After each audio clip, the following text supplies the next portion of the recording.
Welcome to the Revitalize Women podcast with Dr. Brenda Heineke, where we bring health and wellness professionals together to talk about all aspects of women's health, from pregnancy to menopause and everything in between. Hey everyone, welcome back to another episode of the Revitalize Women podcast.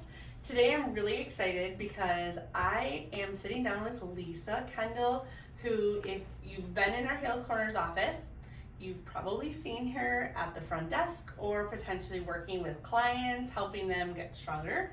And so Lisa and I today are going to talk a lot about strength training, particularly in women and as women get into their 40s and 50s. So it will be a really great conversation today. Really quickly before we dive in though, I just want to let everyone know that July is our Client Appreciation Month. So if you want to enter in for some of our great prizes that we have, I would love if you could give us a review and rate us on Apple Podcasts or wherever you're listening to this. And then let us know, send us a quick email or text message, let us know you did it and what prize you want us to put your tickets into, and we can do that. And winners will be picked at the end of July. We also have quite a few new events coming up on our events page. So if you want to go there, I will link to it in our show notes. And you can always go to our website, revitalize-pt.com/events if you want to find that.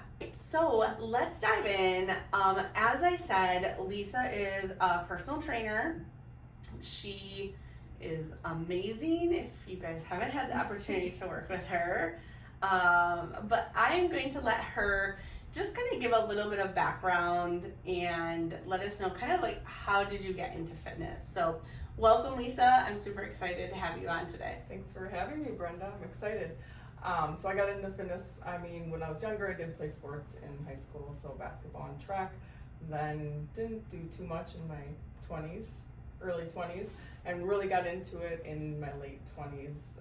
At that point, I did a lot of endurance training, so marathon running, half marathon running, and then found strength training a couple years into that, and really fell in love with strength training and what that did for my self-esteem, my body, my confidence, and just kind of got hooked from there. I've also done a little bit of bodybuilding, so kind of done it all, some endurance, some bodybuilding, learned a lot along the way. Throughout that journey, I became a personal trainer about 7 years ago, so I kind of toyed around with the idea for a long time actually, and then finally decided a little bit after I did bodybuilding and just wanted to share what I've learned and the messages that I could get out to women, that they can go into the weight room, they can lift heavy, they can feel good in their body and strong, and just really get that message out there and help women feel confident in the weight room and not just focus on cardio or classes and things like that. Yeah, that's awesome. Do you feel like kind of making that switch over from more cardio, endurance-based activities into strength training? Was there ever a point that you just felt really not confident, like a little nervous being in the weight room, or did you always just kind of fit right in, like it wasn't a big deal for you? It's been a long time, so I've been strength training consistently for 16 years, so to go back.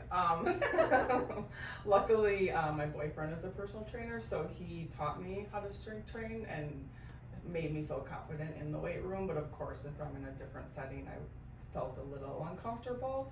But once you really learn how to do it properly from a professional, you have confidence to go in. So it does take time, of course, but if you learn proper form and technique, it does help build that confidence, but of course, a little scary in the beginning, yeah. Sure. And yeah. Even just the mindset shift of when you're doing endurance, you have that feeling of sweating and competition. So that mindset shift was probably the hardest. Yeah, that's a good point too. It's something I didn't consider because it is a very different mentality with what you're getting out of the workout. Yeah, definitely. So I didn't mention this, but so Lisa will work with clients of ours at Revitalize, but also personal trainings at the WAC. And so do you feel like a lot of women coming to you, and you do work primarily with women, but do you feel like a lot of them, it's really helpful to have that guidance to just get them comfortable? Like, do you have a lot of people coming in that have never weightlifted and don't really know where to start? Oh yeah, definitely. A lot of them, that's kind of their starting point, and they just need that accountability too. So some of them say that I need to have this appointment with you to make sure that I do it.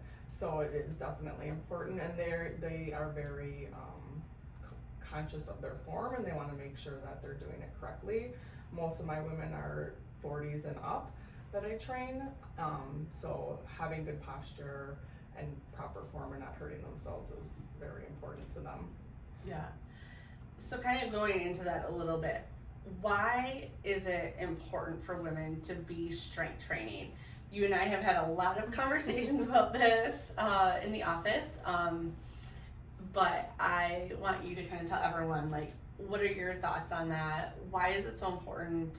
Because there's a lot of women that are not strength training, or they're afraid to strength train. Yeah, for sure. That's a hot button for me. I honestly think every woman should strength train. Regardless of age, regardless of other activities you do, it's just gonna help. If you're in sport, it's gonna help your sport.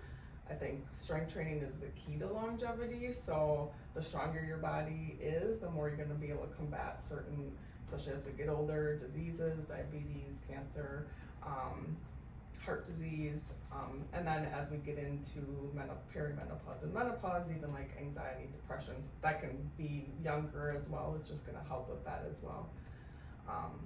So yeah, I think all women should strength train, and it doesn't have to be 5 days a week. It can be 2 days a week, and that's super important.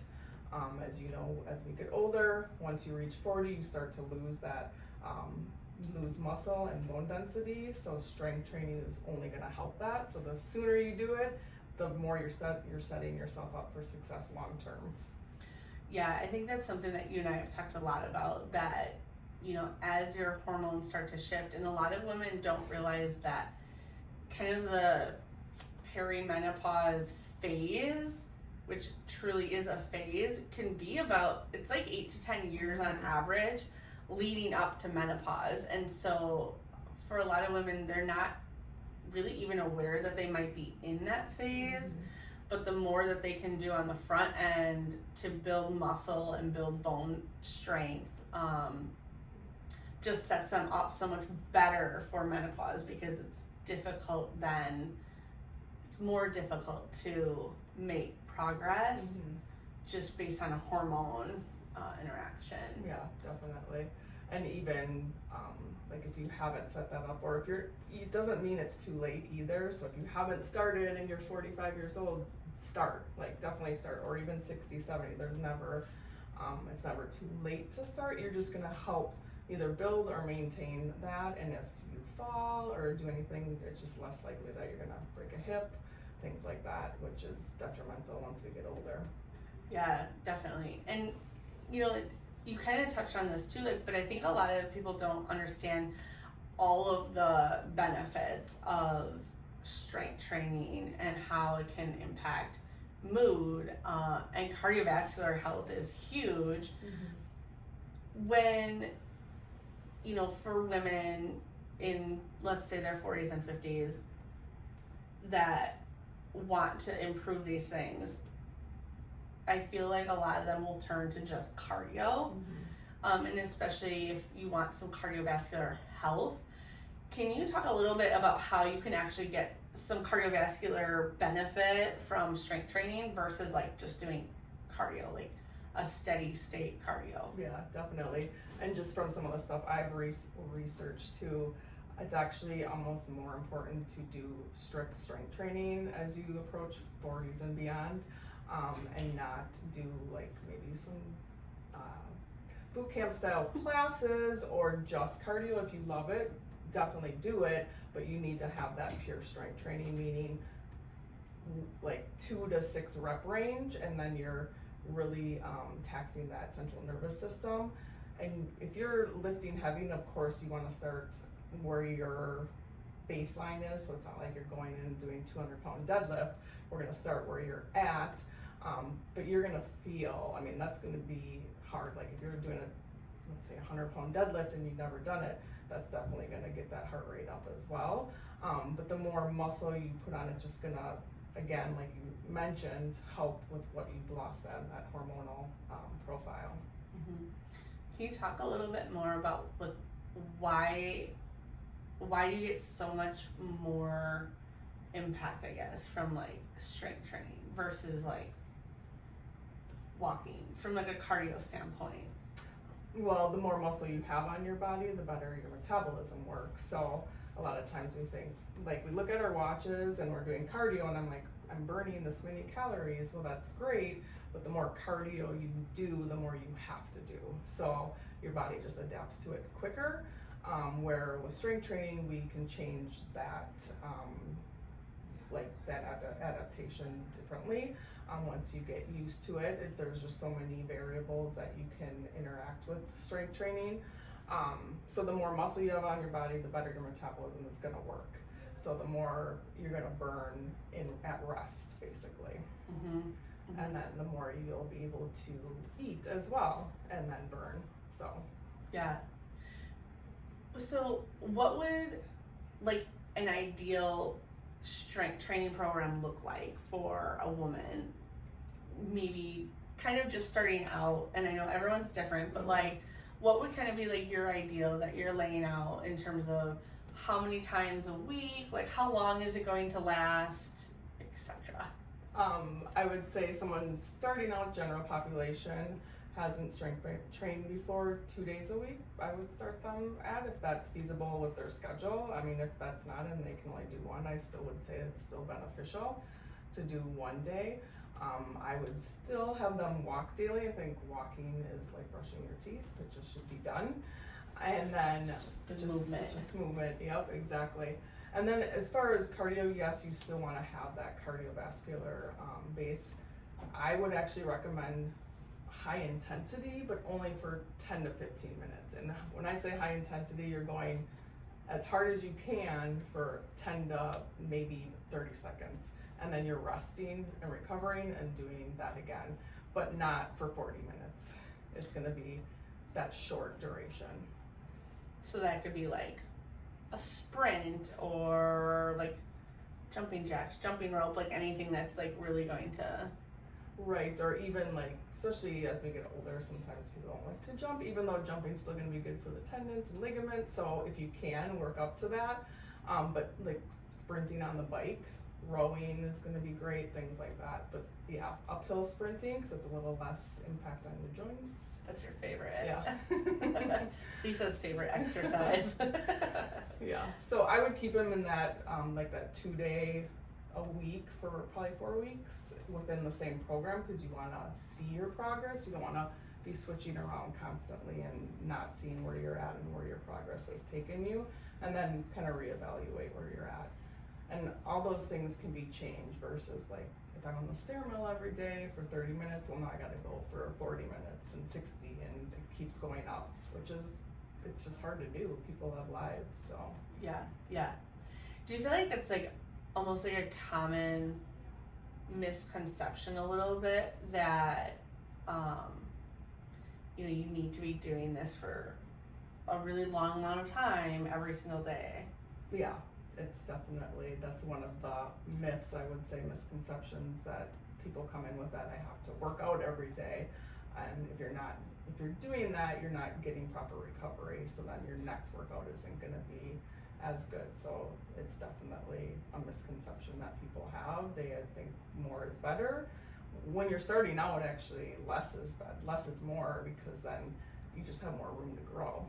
Mm-hmm. Versus doing it all at once, and then where do you go from there? Sure. Yeah, that's a great point.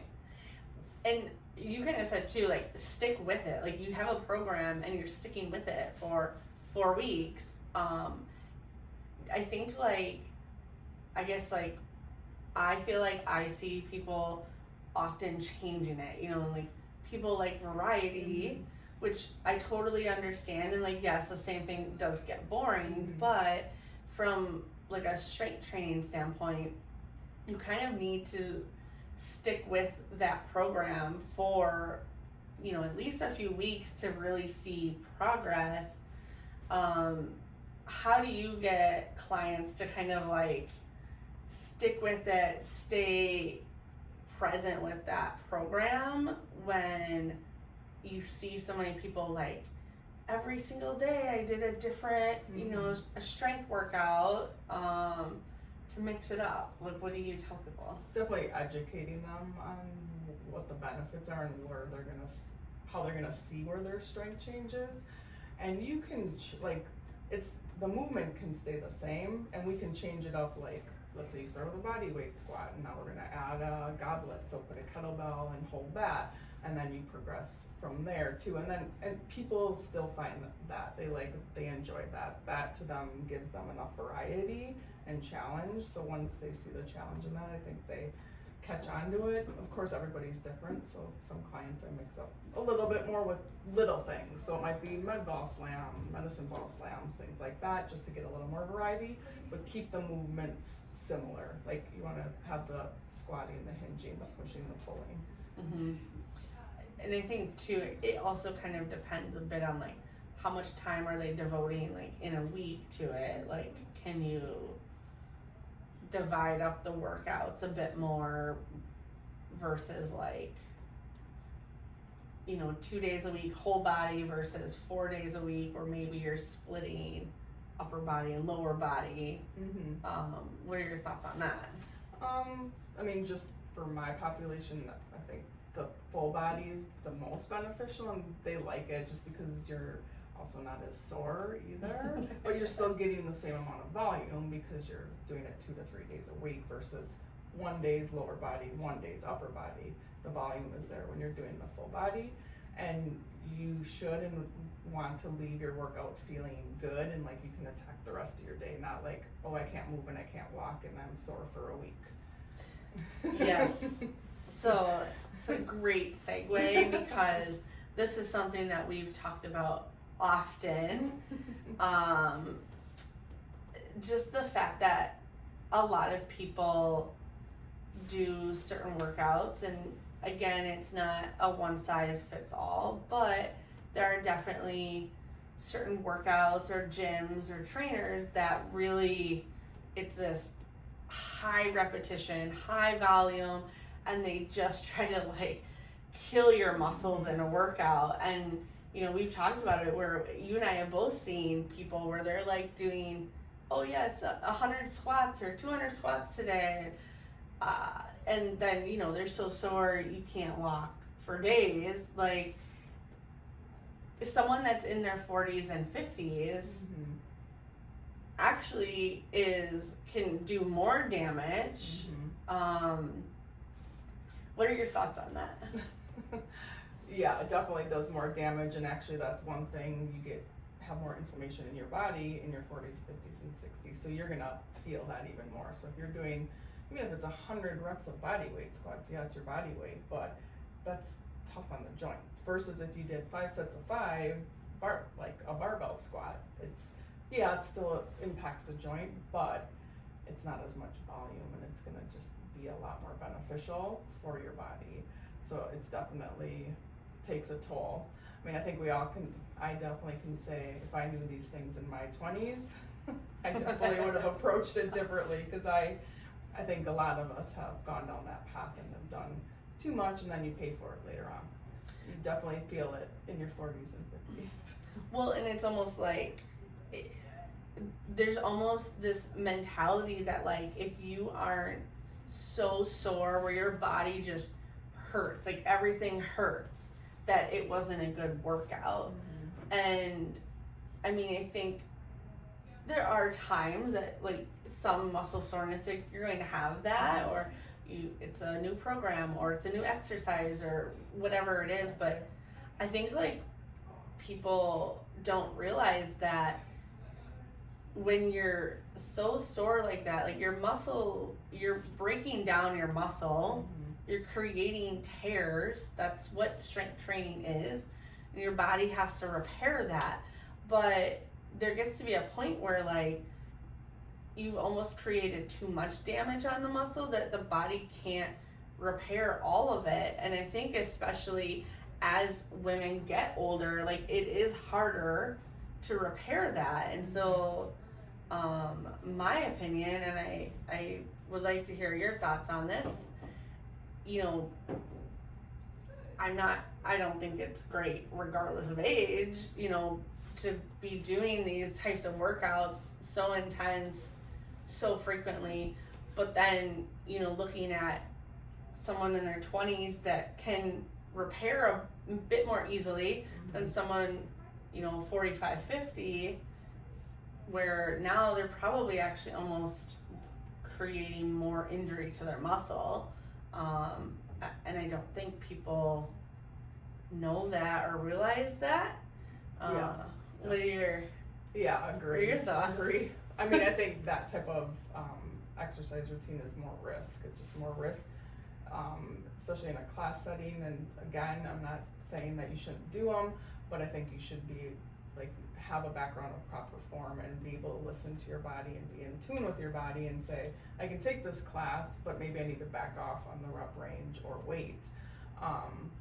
But yeah, it's again, in perimenopause and menopause also, like, it almost does more of a disservice to do that, and it stresses your body even more, like you said, and then you're not recovering, and then that just raises the cortisol. And at that stage of life too, a lot of times you're at the peak of your career possibly, so you're stressed with that. You're running around with your kids, so you're not sleeping, so there's just so much stress in your life that you need to kind of reevaluate and look at what your workouts look like. I know everybody loves that adrenaline feel of sweating and having that pump, but it's definitely needs to be looked at differently.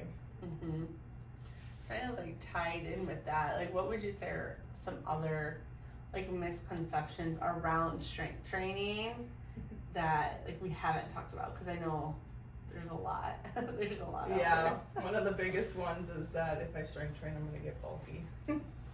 That's the biggest one. I've been lifting weights for 16 years, and I don't think I look like a man, so I think we're good.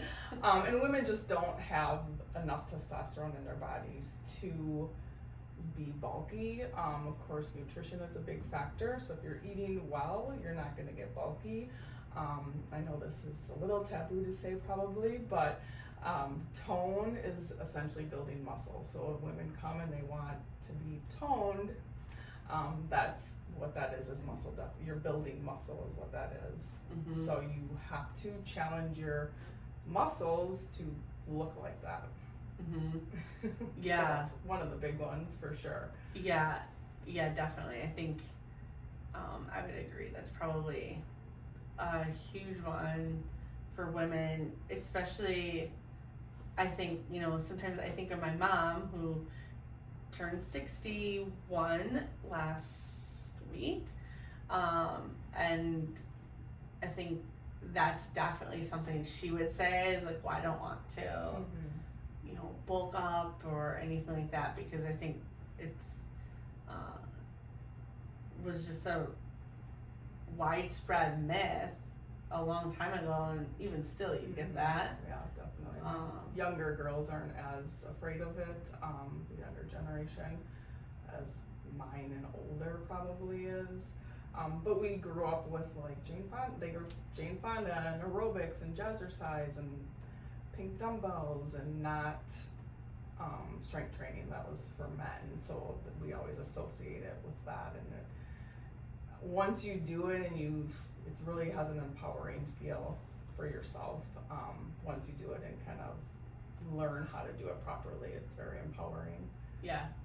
Well, and something that I feel like I've heard you talk about often is just how strength training is such a fundamental component to life. Like, you know, we need to strength train so that we can, you know, get up off of the floor, get out of a chair, be able to, like, carry your groceries. Something in the cabinet. Yeah. Do you feel like that's something that you oftentimes have to kind of show people or educate, like, this exercise translates over into, like, this movement? Yeah, once they see that, they're like, oh, I didn't even. So a lot of people don't think about that. They just don't put it together. If you have never done it, you're not going to, of course. But picking up a laundry basket, picking up a box off the floor. I have a little client that's like, if I didn't do this, I wouldn't be able to put my grandchildren in and out of their car seat and take them out of the car because they're heavy. Yeah. It's just kind of funny. So like, I tell my grandchildren, you're lucky I would lift weights. They're like, I don't care. Yeah. So it's definitely, it's again, the more strength you have, you're going to be able to live independently for as long as possible. So that's why I always say it's key to longevity. It's important. It's really important. It's not just about aesthetics. Yeah. And I think, like, so many people, that's what we get concerned with and we get wrapped up in our heads about, but it's like, it almost doesn't hit you or it doesn't seem as important until, like, now you can do it. You know, from a physical therapy standpoint, you see that all the time. Like, you know, before I owned Revitalize, like, I worked with more elderly clients where they were in the hospital for a couple of days and now all of a sudden, like, can't stand up on their own out of a chair. And, you know, you don't realize that until all of a sudden, like, you're there. Yeah, and you can't do it. Yeah, I always often think that, like, we just go along in our life in our 20s and 30s and everything feels great and it's easy, and if you haven't found fitness, you're like, oh, it's fine, and then all of a sudden you wake up and here you are and things are harder and they don't feel as good either, so it catches up to you eventually. Yeah, I mean, I've even noticed that, like, postpartum, and I feel like that's like a goal I made for myself, to not necessarily just try to lose baby weight to, like, be back at my regular size and have clothes that fit and feel good, but also, like, a strength component. Like, I still have noticed, like, my legs are still weaker, you know, getting up off the floor without using my hands, or, like, having to put kids in and out of car seats. And I think that just a lot of women don't put that, like, functional piece to it. It's always just kind of geared around, like, the aesthetics. Yeah, definitely. And I know we're talking a lot about 40s, 50s, and 60s, but even women your age and younger and having children and just dealing with life in general, it does really help be able to cope with things.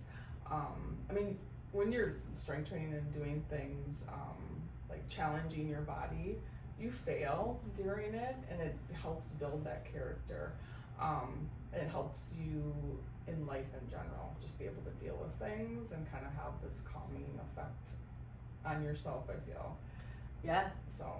Well, and it's something that, like, I've talked about when I've done workshops, but just the, you know, benefit from exercise on our cognitive function. Like, you're bringing blood flow and better, like, oxygenated blood into the brain. So, you know, it helps your cognition, it helps your mood. So, you know, a lot of times people that have mood disorders, like, getting exercise in can significantly help, in addition to other things. But, like, it's so important. And I kind of have to laugh. I don't know if I've told you this, but I started reading the Burnout book on stress, and I was really interested to hear what they had to say, because they were start off by saying, like, we don't tend to complete a stress cycle. It's like we have stress,